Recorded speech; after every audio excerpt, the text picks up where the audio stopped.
சண்முகம் ஊர் வடாரங்க. உலகை படைத்தது கடவுளினில் கடவுளை படைத்தது யார்?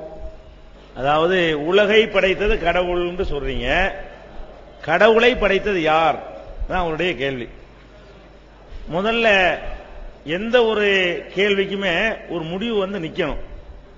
கடவுளை படைத்தது யாருன்னு சொல்லி ஒரு ஆளை சொன்னு வைங்க, அவரை படைச்சது யாருன்னு இன்னொரு கேள்வி இருக்கும். அவரை சொன்ன கூட என்ன செய்வோம், அவரை படைச்சது யாரு, இதுக்கு வந்து முடிவே கிடையாதுங்க. எல்லாமே ஒரு எண்டுல வந்து நிக்கணும். இப்ப கடவுளை பற்றி நம்ம முடிவெடுத்ததுக்கு காரணம் என்னன்னு சொன்னா, கடவுள் இருக்கிறாரு அப்படின்னு முடிவெடுக்கிறதுக்கு என்ன காரணம்? சில பேர் சொல்லுவாங்க நம்ம கடவுளை பார்த்தோமா, பார்க்கல, நீங்கள் பார்க்கல, நான் பார்க்கல, எந்த மதத்தினுடைய ஞானிகளும் பார்க்க கிடையாது. இப்ப கடவுளை பார்க்காம இருக்கும், அவர் பேசுனதை காதல கேட்டோமா, இல்ல. அப்ப கடவுளை நம்ம பார்த்ததும் கிடையாது, அவர் பேச்ச கேட்டதும் கிடையாது, அவரை தொட்டு பார்த்ததும் கிடையாது. அப்ப எப்படி போய் கடவுள் இருக்குன்னு நினைக்கிறீங்க என்கிற ஒரு கேள்வியின் வெளிப்பாடாகத்தான் இந்த கடவுள் இல்லை என்று சொல்வதற்கு இந்த கேள்வி கேட்பாங்க. கடவுள் இருக்குங்கிறீங்கல்ல, அப்ப கடவுள் இருக்குன்னு சொன்னா அப்ப அதை படைச்சது யாரு அப்படின்னு கேட்பாங்க. சரி, இதை விட்டுருவோம், பேச்சு விட்டுருவோம், கடவுள் இல்ல வச்சுக்கிருவோமே. கடவுள் இல்லைன்னா எப்படி இந்த உலகம் உண்டானது அப்படின்னு சொன்னா அதுக்கு என்ன சொல்லுவாங்கன்னா, ஒரே ஒரு செல் பிராணி இருந்தது, அது வந்து 2 செல்லா மாறியது, அது அப்படியே நிறைய விருத்தியானது அப்படின்னு சொல்லிக்கிட்டே வருவாங்க.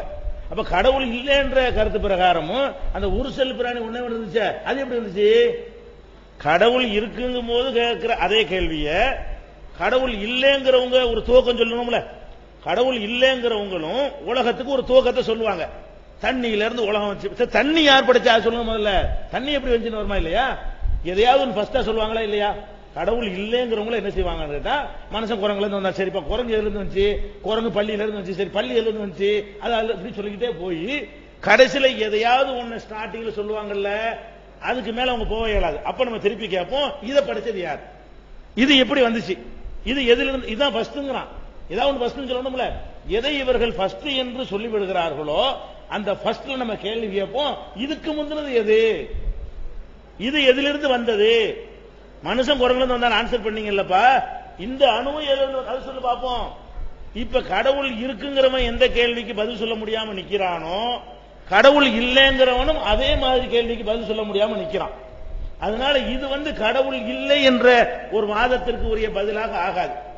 அப்ப கடவுள் இருக்கிற நம்ம எப்படி முடிவு பண்றோம் அப்படின்னு சொன்னா, நாம வந்து பகுத்தறிவுவாதிகள். பகுத்தறிவுனா என்ன தெரியுமா? கண்ணால பாக்குறத மட்டும் நம்புறதுக்கு பேர் பகுத்தறிவு இல்ல.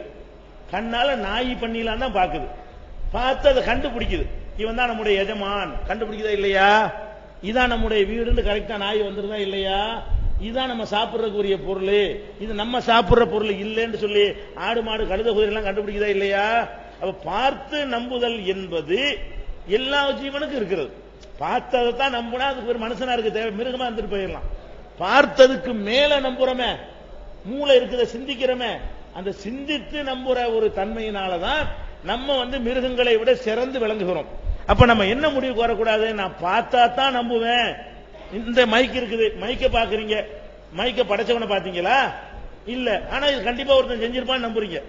ஆனா நம்ம எதை பார்க்கல, இந்த மைக்க ஒருத்தன் செஞ்சுதானே இருப்பான், இந்த போடியத்தை எவனா செஞ்சுதானே இருப்பான், போடியம் இருக்கு நம்புறோம். இந்த போடியம் எப்படி வந்தது, ஒருத்தன் செஞ்சான், அவனை பாத்தியா, அல்லது செஞ்சதையாவது பாத்தியா கேப்போமா? இது நம்ம என்ன முடிவு சொல்றோம், இது ஒரு பொருள் உண்டாகிறதா இருந்தால் எவனாச்சும் செய்யணும் அப்படின்னு ஒரு நிலையை வந்து நம்பி ஏத்திக்கிட்டு இருக்கோம். இதுதான் பகுத்தறிவுங்கிறது. இதை பார்த்து விட்டு செஞ்சவன் இருக்கிறான் நம்புனீங்களே, அதுக்கு பேர் பகுத்தறிவு. இந்த பில்டிங்கை பார்த்து, நாய் பார்த்தா பில்டிங்கை மட்டும் தான் பார்க்கும், நம்ம என்ன பார்ப்போம், இதுக்கு பின்னாடி உள்ள தொழில்நுட்பத்தையும் அந்த தொழில்நுட்பத்துக்கு சொந்தக்காரன் இருப்பான அவனுடைய அறிவையும் திறமையும் சேர்த்து நம்ம இதில் பார்ப்பான் இல்லையா? அதுதான் பகுத்தறிவு என்பது. ஒரு புகை வருது என்று சொன்னால் அந்த புகைக்கு கீழே ஒரு பெரிய நெருப்பு பத்தி எரியுதுன்னு இங்க இருந்து சொல்ல முடியும். நெருப்பை நம்ம பார்க்க மாட்டோம், நம்ம பார்ப்பது புகையைத்தான் பார்ப்போம்.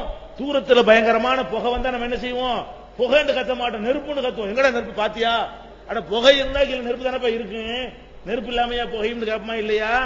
அந்த அடிப்படையில தான் நம்ம என்ன நினைக்கிறோம், இந்த அண்ட சராசரங்களை பார்க்கிறோம், அதுல உள்ள ஒவ்வொரு திட்டமிடுதலையும் பார்க்கிறோம், அதுல உள்ள ஒவ்வொரு நுணுக்கத்தையும் பார்க்கிறோம், இதில் உள்ள ஒவ்வொரு திறமையையும் ஒவ்வொரு சீரான அமைப்புகளையும் பார்க்கிறோம். பார்த்தா இது வந்து பயங்கரமான ஒரு நாலேஜ் உள்ள ஒருத்தன் தான் இதை செஞ்சிருக்க முடியுமே தவிர இது வந்து தன்னிச்சையா உண்டாயிருக்க முடியாது. இப்ப ஒரு உருண்டை எடுத்துக்கிறேன், ஒரு உருண்டை களிமண் உருண்டை எடுத்துக்கிட்டு தூக்கி வேகமா எரிகிறேன். எரிஞ்சா அது எப்படி என்ன மாதிரி உடையும் யாருக்கா சொல்ல முடியுமா? ஒரு துண்டு இப்படி இருக்கும், ஒரு துண்டு இப்படி இருக்கும், ஒரு துண்டு இப்படி இருக்கும், ஒன்னு உலகான இருக்கு. இப்படித்தான் அது துண்டு துண்டா உடையும். எந்த ஒரு ஒழுங்கலையும் இருக்காது. உருட்டி வச்ச உருண்டை மாதிரி உடையுமா? ஒரு களிமண் உருண்டையை காஞ்சி போன உருண்டையை எடுத்து வேகமா நான் எரிந்தால் அது உருண்டையாக வந்து உடையுமானா உடையாது. அதுக்கு எந்த ஒரு குறிப்பிட்ட வடிவம் இருக்காது, குறிப்பிட்ட ஒரு சீர் இருக்காது. அந்த மாதிரி தான் உடையும்.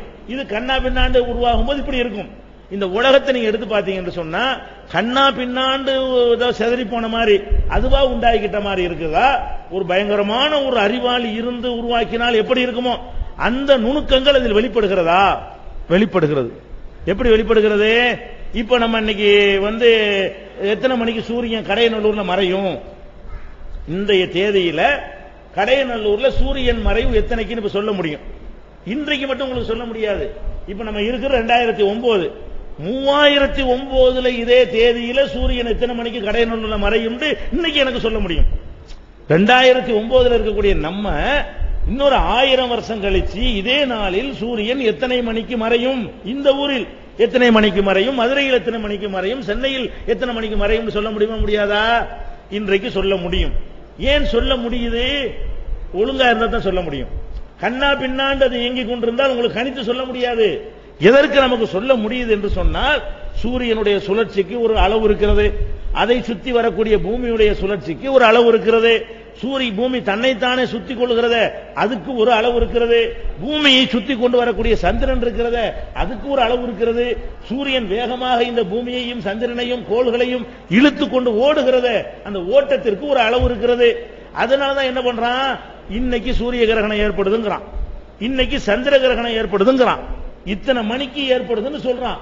அப்ப எத்தனை மணிக்கு எந்த ஊர்ல சூரிய கிரகணம் ஏற்படுதுன்னு சொல்றானோ அத்தனை மணிக்கு அது நடக்குதுன்னா எதை காட்டுது? இந்த சூரியனுடைய ஓட்டம் ஒரு லிமிட்ல ஒரு அளவிடப்பட்டிருக்கிறது, திட்டமிடப்பட்டிருக்கிறது. திட்டமிடப்படாமல் உருவானதா இருந்தா என்ன செய்யணும்? ஒரு நாளைக்கு 6 மணிக்கு மறையணும், ஒரு நாளைக்கு 9 வரைக்கும் மறையணும், ஒரு நாளைக்கு என்ன செய்யணும்? ஒரு திட்டமிட்டு ஒரு மனுஷனை வாழ்க்கை அமைக்கிறான்னு வைங்களேன், அவன் என்ன செய்வான்? சொல்லி வச்ச மாதிரி 6 மணிக்கு எந்திரிப்பான், 7 மணிக்கு குளிப்பான், 8 மணிக்கு வண்டி எடுப்பான், 9 மணிக்கு ஆபீஸ்ல இருப்பான், மத்தியானம் 2 மணிக்கு சாப்பிடுவான், 3 மணிக்கு மறுபடியும் டேபிள்ல உட்காருவான், 6 மணிக்கு வர வீட்டுக்கு வந்துடும். இவன் யாரு? திட்டமிட்டபடி வாழ்றவன். திட்டமிடாதவன் என்ன செய்வான்? காலைல 10 மணிக்கு ஒரு நாளைக்கு எந்திரிப்பான், ஒரு நாளைக்கு 11 மணிக்கு எந்திரிப்பான், ஒரு நாளைக்கு ராத்திரி பூரா முடிச்சிட்டு இருப்பான். இவனுக்கு எந்த ஒரு ஒழுங்கும் இருக்காது. அப்ப உலகம் வந்து இந்த திட்டமிடாத ஒருத்தன் வாழ்வான அந்த மாதிரி இருக்கிறதா, திட்டமிட்டு வாழ்ற மாதிரி இருக்குதா? அதுக்கு உதாரணமா நான் பல தடவை அடிக்கடி நான் சொல்லுவேன், குறிப்பிடுவேன். காந்தியுடைய நினைவு மண்டபம் கன்னியாகுமரியில் இருக்கிறது. அந்த நினைவு மண்டபத்தில் என்ன நடக்கும் கேட்டா, அக்டோபர் அங்க ஒரு சாம்பல் வச்சிருக்கிறாங்க, காந்தியுடைய சாம்பலை அஸ்திய அங்க நினைவு சின்னமா வைத்திருக்கிறார்கள், பானையில வைத்திருக்கிறார்கள். அந்த பானையில வந்து அக்டோபர் 2ஆம் தேதி மட்டும் சூரியனுடைய வெயில், வெளிச்சமல்ல வெயில் நேரடியாக அதில் படும். அக்டோபர் 2ஆம் தேதிக்கு மட்டும் அந்த வெயில் வந்து அதில் படும். அக்டோபர் 1லையும் படாது, அக்டோபர் 3லையும் படாது, 364 5 நாள்ல படாது. 364 நாட்கள் என்ன செய்யாது, படவே படாது. அப்ப எப்படி செஞ்சிருக்கான்? அந்த பானையை வச்சிருக்கிறான். இந்த அக்டோபர் 2க்கு சூரியன் எங்க இருக்கும்னு கணக்கிறான். அக்டோபர் 2க்கு இந்த பானையில் இருந்து எத்தனை டிகிரியில அந்த சூரியன் இருக்கும் என்று கணித்து அதுக்கு நேரம் அந்த மேல உள்ள ரூஃப்ல முகட்டுல ஓட்டையை போட்டு சூரியன் அங்க நின்று அப்படி கிராஸா ஓட்டை போட்டு கரெக்டா வந்து விழுவுற மாதிரி செஞ்சு வச்சிருக்கான். அப்ப இவ்வளவு துல்லியமா இவன் கணிக்கிறான்னா இவனுடைய திறமையா? அந்த மாதிரி அது இயங்குறதா? அந்த மாதிரி இயங்குகிறது. ஒருத்தன் வண்டி கார் எடுத்து ஓட்டுறான், பஸ்ல ஓட்டிக்கிட்டு இருக்கான், டிரைவர் ஓட்டுறான், இங்க இருந்து கடையனூர்ல இருந்து மதுரைக்கு போகணும். மதுரைக்கு போற பஸ்ல ஏறி உட்கார்ந்துட்டோம். திடீர்னு என்ன செய்யறான்? 100 கிலோமீட்டர் வேகமா போறான், திடீர்னு 40க்கு வர்றான், திடீர்னு 20க்கு போறான், திடீர்னு 50க்கு போறான், 5 நிமிஷம் 50, 5 நிமிஷம் 40, 5 நிமிஷம் 100, 5 இப்படி போனான்னு சொன்னா இவன் எவ்வளவு நேரத்தில் போவான்னு உங்களுக்கு சொல்ல முடியுமா? சொல்ல முடியாது. ஏன்னா ஒரு நிர்ணயம் இல்லையே, கண்ணாபின்னு போறானே. இன்னொரு டிரைவர் இருக்கிறான், 40 கிலோமீட்டர்ல பிடிச்சானா 40க்கு 39க்கு வர மாட்டேங்கிறான், 41க்கு வர மாட்டேங்கிறான், அந்த வேகத்திலே போறான். இங்க உட்கார்ந்து சொல்லலாம் இவன் கரெக்டா இத்தனை மணிக்கு போய் சேர்ந்துருவான்னு சொல்லலாம், வண்டி ரிப்பேர் ஆகாம இருந்தா, இதை டிராபிக் ஆகாம இருந்தா. அப்ப எதுக்கு இதை சொல்றோம்? திட்டமிட்டு தீர்மானித்து இந்த உலகம் இயங்கி கொண்டிருப்பதை பூமியை வச்சு பார்க்கிறோம், சூரியனை வச்சு பார்க்கிறோம், செவ்வாயை வச்சு பார்க்கிறோம், சுக்கிரனை வச்சு பார்க்கிறோம். இன்னும் சொல்ல போனால் அதை விட ஒரு பெரிய அதிசயம் என்ன தெரியுமா? இந்த உலகம் எப்படி உண்டானதுன்னு பார்க்கும் பொழுது இப்போ விஞ்ஞானிகள் சொல்றான் பெருவெடிப்பு கொள்கையினால உண்டானது. பெருவெடிப்பு கொள்கைனா என்ன? இந்த சூரியன், சந்திரன், இந்த அனைத்து கோள்களும் உருப்பொருளாக இருந்தது. அந்த உருப்பொருள் வெடித்துத்தான் இவ்வளவு உண்டானதுன்னு சொல்றான். அந்த உருப்பொருள் என்னன்னு பாத்தீங்கன்னா அது ஒரு அணுவாக இருந்ததுங்கிறான். அந்த அணுவுக்கு உள்ள உம்புட்டு எப்படி இருந்தது? அப்பதான் அந்த விஞ்ஞானிகள் இப்ப உள்ள விஞ்ஞானிகள் லேட்டஸ்டா சொல்றான், ஒரு படைப்பாளன் இல்லாமல் இந்த உலகம் உண்டா இருக்க முடியாது.